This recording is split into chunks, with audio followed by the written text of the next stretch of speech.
hasil belajarku mbak hasil belajarmu itu lebih hasilnya tuh lebih optimal yang mana, harusnya seperti itu loh kalau menurut logikaku.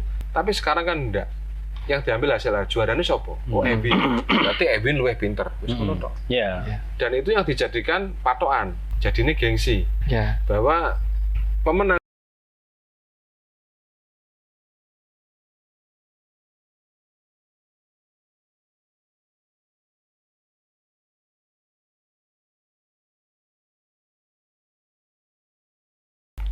ngikuti acara adu pinter itu enggak di TV-TV itu ya? Tidak ya. Saya tidak merasa kepintaran itu diadu. Saya juga tidak merasa, tapi kok di kalangan anak-anak itu kan cukup heboh itu. Clash of apa? COC. Clash of Champion. Ada tandingannya itu. Clash of Newton. Wah. Ada Netflix itu. Bikinan bukan? Tretan Muslim punya. Masuk. HP sing wonge ngono ya. Oke. Sedikit kemampuan lebih. Berbeda. Sedikit berbeda. Kenapa Mas? Jadi kok ngikuti itu kenapa ya? Aku nggak ngikuti, cuman anak-anak tuh sering melihat acara itu, baru rame kayaknya. Dan padahal anak saya yang kelas 4 SD ya suka nonton tuh, buat apa? Materinya belum sampai ke situ. Paling kagum dok ya? Wih, paling paling. Iya, karena kicik. Apa ya? Kicik.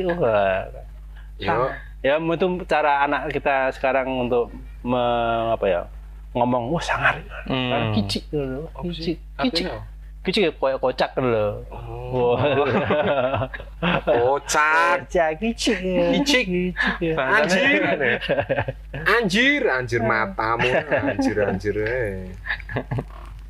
Ya di situ kan acaranya disponsori oleh ruang guru atau bimbingan belajar lah ya, bimbingan belajar.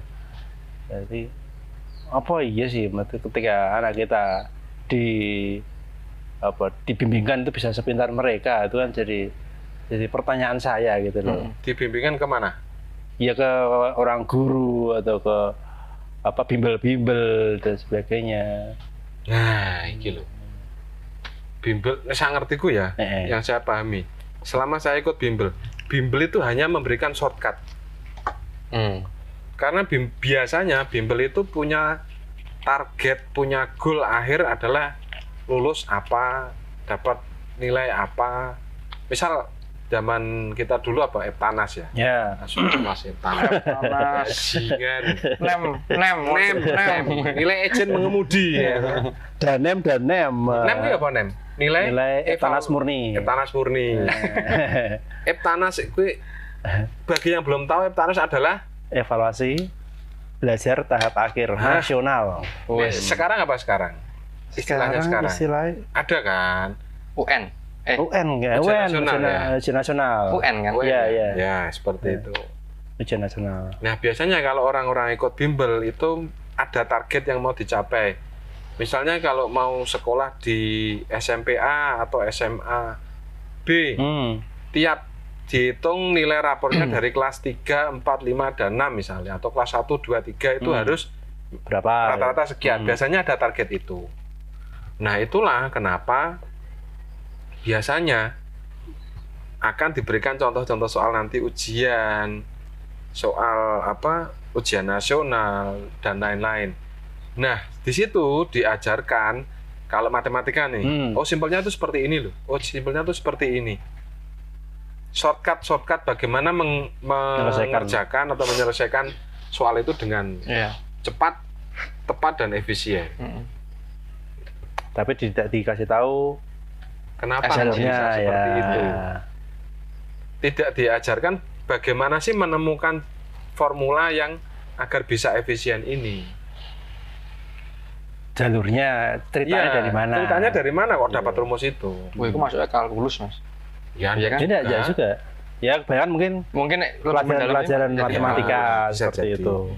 Kan dulu kan biasanya kalau bimbel itu kan matematika, fisika, kimia, bahasa Inggris. Jarang kan PPKN bimbel itu kan jarang. Iya toh? Betul. Jarang. Biasanya yang hubungannya mbak hitung-hitungan, yang sulit dinalar akhirnya cuman diberikan itu. Nah, kalau hafalan ya. Sebenarnya aku ngomong ya hafalan, tidak dijelentrehke, tidak didetailkan bagaimana rumus itu bisa didapatkan. Justru malah di pendidikan di sekolah malah diajarkan di beberapa guru yang istilahnya dia itu apa ya? Memang detail ya. Dia ingin muridnya memahami asal muasal sebuah rumus. Kalau sekarang kayak gitu di sekolah-sekolah. Jadi bagi kita dulu terus apa sih Swimen? Dan karena kita tahu shortcut-nya, makanya kita jadi sekarang anak dibiasakan adalah tadi misalnya matematika, dia terlalu panjang gitu buat saya, apa caranya gitu untuk mencapai hasil tertentu. Itu. Nah, nek pelajaran-pelajaran yang hitung-hitungan sulit kan, ada yang bikin apa ya? Kayak aku dulu menarik untuk belajar tuh karena dijelaskan rumus ini kalau di kehidupan fungsinya untuk ini, sehingga menarik. Jadinya kayak aplikasi untuk apa. Tapi kalau shortcut kan kita hanya tahu jawabannya seperti ini, tapi untuk apa belum tentu tahu. Kenapa sih harus dihitung seperti itu? Kapan sih soal itu keluar kan? Untuk apa? Jadi dijelaskan ini besok dipakai ketika kamu misalnya bikin bak mandi. Nah, betul. Jadi itu apa ya? Siswa lebih menarik. Oh, besok. Nah, gitu. Udah ada bayangannya. Jadi mungkin jadi ini adalah soal-soal cerita. Ini memang lebih panjang. Bahkan mungkin tidak tahu ya, mungkin di bimbel itu ya dijamin lulus ujian karena kami yang bikin soalnya gitu kan. Bisa jadi. Gurunya malas bikin soal. Bisa jadi. Soalnya, Bu, saya bikinkan soalnya. Akhirnya yang dapat nilai tinggian yang ikut-ikut bimbel itu akhirnya terkenal, itu ya, cara promosinya seperti itulah ya. Saya udah nyebut bimbelnya loh ini. Iya. Ya. Nah, terus kadang ya kayak misal sekarang kalau pernah tahu apa hitung cepat gini. Ya itu menurutku baik. Tapi kok ora sabar itu kenapa sih? Kok harus cepet-cepetan itu kenapa? Kok langsung laras. Hidup itu kan enggak harus secepat-cepat. Iya toh, ngapain? Nek wis kebelet ngising kan yo ngising tetep. Iya toh. Udah cepet-cepet boleh pray. Kok enggak sabar ini ngapain? Ya sabar no. Tidak, kan berarti tidak dilatih kesabaran sejak dini. Betul. Cepet-cepetan ki. Dan iki loh. Kadang malah diajarkan untuk berkompetisi ya. Bukan untuk berkolaborasi gitu loh. Ya, karena nilai untuk sendiri. Yang kompetisi. Nah, kalau mau berpikir ke belakang kan bertanya dulu, sebenarnya kompetisi itu untuk apa? Kompetisi diciptakan untuk apa? Kan sebenarnya kalau logikaku mengatakan kompetisi itu kan sebagai ajang istilahnya sparring partner untuk menguji ini hasilku bagaimana. Hasil belajarku, hasil belajarmu itu lebih hasilnya tuh lebih optimal yang mana? Harusnya seperti itu loh. Kalau menurut logikaku. Tapi sekarang kan enggak. Yang diambil hasil juaranya siapa? Oh, Ewin. Berarti Ewin luwih pinter. Wis ngono tok. Dan itu yang dijadikan patokan. Jadi ini gengsi. Bahwa pemenang sebuah kompetisi, pemenang sebuah lomba itu adalah orang yang tersuperior saat itu.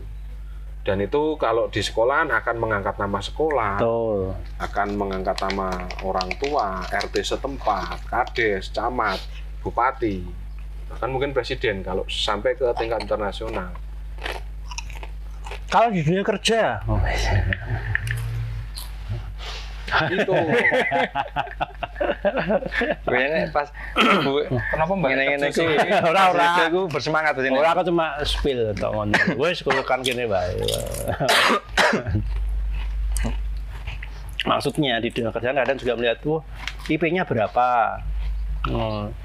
Atau dulu di sekolahan rank berapa. Aku ngono, ora sing dalane terus misal, wah sing iso nggarap gaweane kancane sapa kan ya ora dong. Iya. Saya juga berpikir ngene iki. Ojo wis hobo. Tenan iki.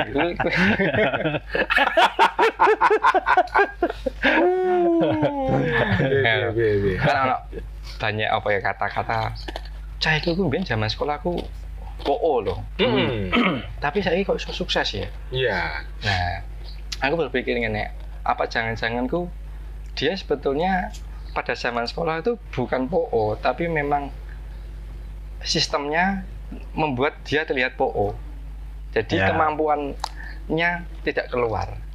Dan justru keluar ketika setelah lulus, selesai sekolah. Terus, misal contohnya, pinternya di non-akademis sih. Iya. Yang sifatnya kinetis lah. Entah apapun, entah olahraga, entah masak, sing sifatnya kinetis ya. Nah, sedangkan lah ya. Sedangkan di sekolah kan memang fokusnya di akademis. Sehingga teori. Sehingga kemampuan itu tidak keluar. Jadi dilihat jaki PO. Padahal ada potensi lain yang lebih unggul, tapi tidak mewadahi itu. Atau orang itu sangat-sangat cerdas. Jadi ngerti pelajaran, lah apa sih? Aku guru ini tuh iso, jadi males deh. Ngapain sih? Iya. Dan orang tuanya tidak bisa memotret kemampuan anaknya, ngertinya keset, bodoh karena malesan. Tapi sebenarnya dia nonton melihat guru mengajar metode itu apa sih? Terlalu gampang. Karena tidak semua anak pinter itu kalau dikasih soal tuh buru-buru mengacungkan tangan. Saya Pak, tidak selalu seperti itu. Iya. Orang sih jangan males. Apa sih? Jani iso tapi ngapain? Nah, saya termasuk salah satunya yang nggak pinter tapi ya nggak wegah. Tapi harus ranking lah itu lah. Karena nggak pinter kan terus wegah, mengacungkan tangan ya, itu dinik salah. Pas pelajaran ketopok, pas ujian kok bikin apik dhewe. Wah, super yo. Oh iya. Mas, bapakmu dirimain kerja becak. Guru matematika dulu. Kowe gleleng kene. Gitu.